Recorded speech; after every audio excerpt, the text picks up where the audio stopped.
Hi అండి, green chicken tikka కోసం పుదీనా, కొత్తిమీర, అల్లం, వెల్లుల్లి, మిర్చి, కొంచెం మసాలా వేసి పేస్ట్ చేసుకోవాలి.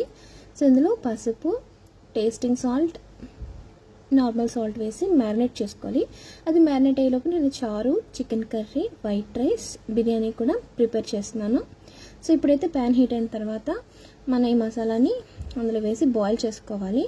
మీకు ఇష్టమైతే పెరుగు వేసుకోండి. నేను మిర్చి వేసాను కదా అని పెరుగు వేసాను. సో ఇది బాగా దగ్గరికి అయిపోవాలి. సో డ్రై అయిపోయింది చూసారా. ఇప్పుడు నేను రోటీ గ్రిల్ పెట్టుకొని దాని మీద కాల్చుకుంటున్నాను అనమాట. సో మనం 2 to 3 minutes అటు ఇటుగా తిప్పుతూ ఉండాలి, లేకపోతే ఎక్కువ కాలిపోతుంది. సో చెప్పాలంటే ఈ పీసెస్లో నాకు ఒక్క పీసే మిగిలిందండి, అన్నీ సేల్ అయిపోయాయి. సో నేనైతే ఇంకా చికెన్ కర్రీ, బిర్యానీ వేసుకొని నాకు మిగిలిన ఒక్క పీస్ వేసుకొని తిన్నాను అనమాట. సో నిన్న మీరు ఏం చేసుకున్నారు సండే స్పెషల్స్ కామెంట్ సెక్షన్లో చెప్పండి. వీడియో నచ్చితే please like, share and subscribe.